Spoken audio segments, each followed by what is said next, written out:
Hello everyone and welcome. Sit back, relax, make a cup of tea or whatever you like to drink and get ready for new stories from Yellowcat. Send your own favorite stories in the comments below and maybe they'll be in our new video. So subscribe to the channel if you're not subscribed yet, and let's get started. Customer service workers, how would you avenge unpleasant customers? I worked for an airline many years ago and was in charge of the check-in counters. This was back in the days before internet check-in and all the other modern conveniences. The person sitting at the desk next to me was dealing with the rudest, most rude person I have ever seen. She was completely losing it because her travel agent had promised her a specific seat, but when she went to check in, she discovered that she did not have it. She had arrived approximately 10 minutes before the flight closed for check-in, and because the flight was full at that stage, all of the pre-assigned seats had been released to ensure that there was enough selection left for those that didn't have pre-assigned seating. Back in those days, only 40% of the cabin could be pre-assigned, just to give you an idea of how full it was. We were fast running out of the remaining 60%, and families needed to be sat together, and a nicety for couples too, so solo travelers. She was vile, saying that she paid for that exact seat, calling my colleague a liar, demanding to be upgraded, swearing, and generally causing a scene. She also called my colleague a few names in her native language, which I believe to be Spanish or Italian, saying that she was taking his name to report him, to which my colleague gladly gave his full name and payroll number, saying that she will get him fired for being incompetent and blah blah blah. You're familiar with this type. It was astonishing to see how quickly she went from being a typical passenger to a bee. She eventually communicated with a manager who basically informed her of the same information. We literally didn't have another seat to relocate her, but we would rebook her on the next trip with a nicer seat if she wanted to do so. Nonetheless, she eventually came to terms with her plight and accepted it. After she had departed, her luggage was still on the baggage belt, and just before she pressed the button to send it, a member of our team removed the barcode tag or personal tag and the barcode sticker before sending the bag. Good riddance. Have your best go at spotting that again. Heathrow, thus it seems likely that they are still there. Don't pee off a check-in agent or your luggage might end up in baggage limbo forever. I used to work for a chain of big box stores that sold tools. Late at night, they cut staff, leaving only a few of us in a huge building. One customer was very rude and yelled at me, "I demand service! No one is here to help me or wait on me," she said. This happened in the electrical section at one end of the store. She was looking for a simple light switch cover, which happened to be in the lane next to us. Before I could point to the people right next to her, she told me how bad we were and all that other stuff. She got on her high horse and started putting down store workers, saying they're stupid and can't do their jobs right. People don't bother me. In fact, I look forward to these kinds of settings. Sorry for the trouble, I told the woman, and then showed her how to get to the other end of the store. I also told her that switch plates had been moved to the last aisle on the left next to building supplies. She was pleased with the service and left happy. Before I went into the store, I called my friend at the end and told him I had a special customer for him. This is how we talk about game time. He told her to go back to the garden area, which was on the other side of the store from the front, where the third worker was waiting to send her back to me. She looked shocked and horrified as she saw me standing in the same place and pointing to the switch plates. I was angry again. With a sad face, she took a few from the shelf in silence. We later got a coaching from the shift boss, which was normal when a customer complained. During the process, he found it hard to keep a straight face. One time, I was waiting on two 20-something girls. One of them was a B. I remember I was feeling a little down or tired that day, but I wasn't giving horrible service. But because of this, the B1 felt the need to suddenly say mid-service, "You're not very peppy, are you?" This sort of caught me off guard because I wasn't being rude or giving off angry vibes or anything. She seemed nice at first, and I had her before. I remembered her face and drinks she ordered last time, but she didn't remember me, obviously. And because I've never had a customer say anything like this to me before or complain about me ever, so all I said was, "I'm sorry. You just seem really shy is all." I just apologized again and walked away since I didn't even know what one would say to that. What's wrong with being shy anyway? When I come back, I bring them the check, and she then asks to see a menu because she just thought it was weird how I didn't ask them if they wanted dessert. The one frickin' time I don't ask a table if they want dessert is when they harass me about it. They were just drinking anyhow, and no, they didn't order dessert. After she continues to say little degrading comments, I finally got fed up and said, "Sorry I'm not peppy enough for you, but my dad just died." As I walked away, I heard her quickly apologize, but I kept walking. I did have to come back to get the check, however, and she apologized to me again and told her how her dad died a few years ago too, and she knew how hard it was. She touched my shoulder, but I more or less just shrugged her off and muttered thanks. I came back with the check, said farewell, and she was a lot nicer after that, obviously. I haven't seen her back since. It was a lie, of course, but seriously, I think she was just that mean girl in school that preyed upon the weak, shy girls like me and saw me as a perfect target to make fun of. This was just a one-time thing and not something I do all the time, but I just hope I taught her that you can't just say whatever you want to someone because you don't know what that person's going through.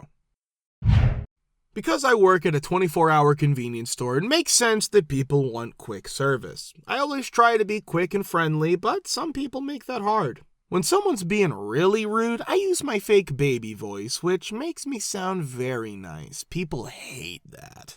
People will throw money at me and then expect me to give it to them, but they couldn't, so I'll put it on the counter where their hand isn't. When people throw their bags at the bar or me, I will put things in their bags on purpose so they could get smashed or give their soda a little shake.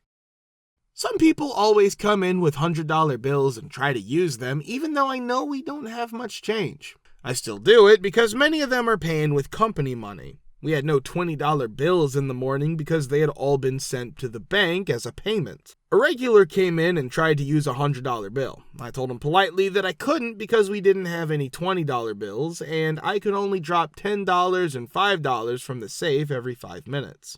He was upset that every day he had to spend a lot of money on gas. The next time he came in, I gave him a lot of 5s and 1s instead of his $100 because I had change. Why are homeowners so opposed to HOAs? Describe what happened when you ran into them. Because I moved in with my then boyfriend, I was automatically considered a new member of the HOA even though I had not been given prior approval.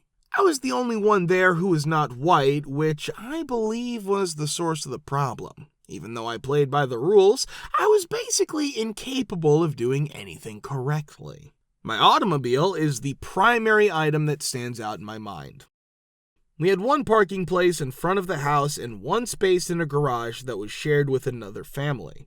My boyfriend and I both owned our own vehicles. His was prettier, but I used mine almost solely for business because it was more convenient. As a result, we parked my car in the parking lot and kept his in the garage, but whenever we went anywhere throughout the day, we utilized his.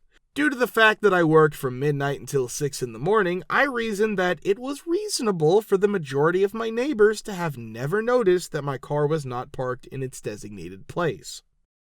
The Homeowners Association sent me a notice informing me that it was against the rules to leave an abandoned automobile in the parking area and that I would need to remove it. I explained that it was not deserted and that I used it for work each and every evening. They claimed that it was still an eyesore due to the fact that it appeared to be deserted. As a result, I moved it into the garage while boyfriend moved his vehicle into the parking area. The Homeowners Association gave me a warning stating that I was not allowed to retain an abandoned car in the garage. After that, I made it a point to drive it every day at a time when the neighbors could see it. I would pull the car out of my garage, slowly drive it to the mailbox, check the mail, and then slowly drive it back to the garage. Because we have cluster mailboxes, I would do this every day. I was so foolish to believe that it was just a simple case of confusion, despite the fact that the situation was laughable. One day, while I was putting it back, I noticed a neighbor in the garage, and as we exchanged some brief pleasantries with each other, we continued our conversation. After that, I received a letter from the HOA stating that someone had complained that my car smelled like gas, and as a result, I was no longer allowed to keep it in the garage. I had no desire to relocate at all. Can you conceive of anything that would be more stressful? No, thanks. I'd rather not have to deal with packing, selling, and purchasing a new home all at the same time. So I did something that gave me a lot more pleasure, and that was I got rid of my HOA. You have it just right. It's been dormant since yesterday. After doing some investigation, I discovered that these ridiculous limits on your land can only be in place for a period of 30 years. My homeowners association, of course, missed the deadline by 2 years, so I began raising H about it. I shelled out $2,000 to hire the most qualified land use attorney in the state, who then insisted that the HOA acknowledged that they no longer had any voice and that they could not enforce any rule or limitation on any residential lot. It succeeded. My home is currently worth an immeasurably greater amount than it ever did, and the peace of mind is absolutely priceless. A neighbor allowed their brother's ex-girlfriend to abandon her ancient, broken-down, full-of-trash SUV in front of our house so she could relocate 2,000 miles away. Nobody would take any action in response to it. Because our home was up for sale at the time, this presented a significant challenge. The Homeowners Association, HOA, and the city both stated that they would not become involved. There is not a single towing firm that would tow it. After 3 to 4 months of battling with everyone and getting nowhere, one of the neighbors finally let it slip to another person that she had acquired the key, but she didn't want it in front of her house, so she was going to leave it there. This was after the neighbor had argued with everyone else and gotten nowhere.